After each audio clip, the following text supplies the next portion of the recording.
वंदे मातरम। नमस्कार, जय श्री राम। बॉलीवुड कह लो, काला वुड कह लो, कलंकित वुड कह लो, बहुत सारे वुड है। लेकिन हॉलीवुड के नाम पर बाद में बॉलीवुड जो बना, वहाँ पर जिस तरीके से दाऊद और दाऊद के अलावा जो बहुत सारी गैंग सक्रिय हुई, उन्होंने पूरा एक जो रंगीन पर्दा था, एक लुभावना पर्दा था। सब लोग बड़ी प्रतीक्षा से अच्छी अच्छी फिल्में देखने के लिए उतावले रहते थे। उसको इन जिहादियों ने, षड्यंत्रकारियों ने बर्बाद करके रख दिया।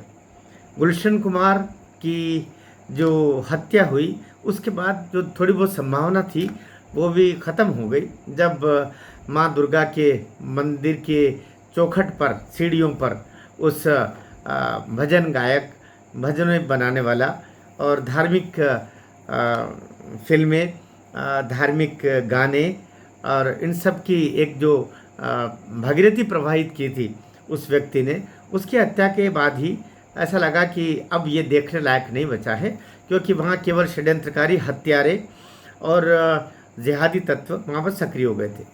अभी एक एक पहले एक बात बताना चाह रहा हूँ आपको। एक कोई फिल्म का, फिल्मी कलाकारों का कह लीजिएगा, अभिनेता, ये जो नाच गाने करने वाले सभी, इनका एक कार्यक्रम आ रहा था, जिसमें शाहरुख खान बुलाता है मंच पर, बुलाता है नहीं, वो था ही उस समय सुशांत सिंह राजपूत। सुशांत सिंह राजपूत को जब मंच पर सुशांत सिंह राजपूत था, तो शाहरुख खान उससे पूछता है कि तुम्हारा क्या नाम है, तो वो कहता है सुशांत सिंह राजपूत। तो बोले सुशांत, ये कितना बड़ा नाम है करके उसकी इतनी मजाक उड़ाई थी। और उस समय का जो उतरा हुआ चेहरा है, अपमानित चेहरा है, बुझा हुआ चेहरा है, वो सुशांत सिंह राजपूत का आप भी भूले नहीं होंगे। ये वही शाहरुख खान जिसने वो अपमान भी किया, उसको डिमोरलाइज किया और सबके सामने उसको नीचा दिखाने की न केवल कोशिश हुई, बल्कि सामने जब इतनी कोशिश हो रही थी तो पर्दे के पीछे कितनी हो रही होगी। निरंतर ये प्रयास सामूहिक रूप से उसको दबाने के होते रहे। सुशांत सिंह राजपूत इन सब का बाप था, सबको नाको चने चबवा दिया था। शाहरुख खान की हाइट 4-5 फीट के लगभग की है। आमिर खान अलग तरीके से बुझा हुआ था। सलमान खान उसके सामने फीका पड़ चुका था। उन सब के पिताजी और अभिनय में सबका काका जी, दादाजी बना था। जो MS धोनी के ऊपर जो फिल्म बनी, उसके बाद में तो सब पगला गए थे, जितने तत्व थे जिहादी फिल्म इंडस्ट्री में, कि इसको रास्ते से कैसे हटाएं। खैर, वो तो अभी जांच का विषय चल ही रहा है।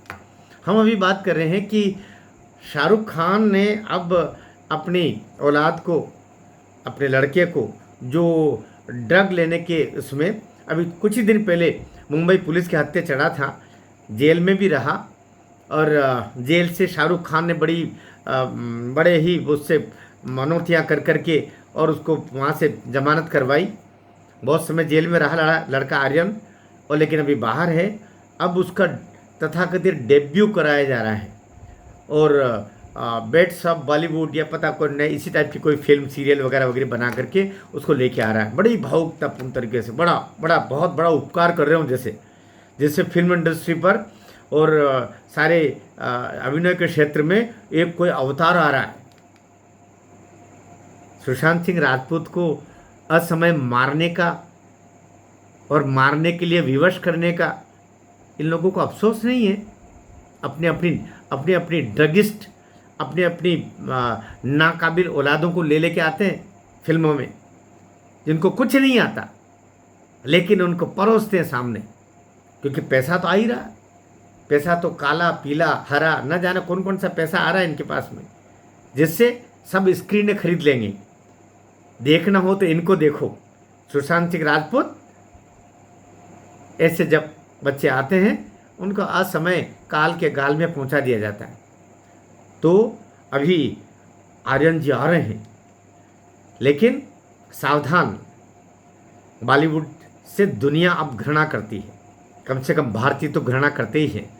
बॉलीवुड नाम से मुंबई में जो काला स्याह रूप है, वो सुशांत सिंह की मौत और दिशा सालियान की हत्या और रेप के बाद में सब जान चुके हैं। तुम्हारे कितने दिखाने से अब कुछ तुम्हारे ही लोग होंगे अंधे धृतराष्ट्र जो देखने जाएंगे, बाकी कोई भी इस देश को प्यार करने वाला, अभिनय को प्यार करने वाला, सनातन को चाहने वाला, इस देश के भविष्य को चाहने वाला, संस्कृति प्रेमी कभी तुम्हारी फिल्म की दहलीज तक भी नहीं जाएगा। भारत माता की जय।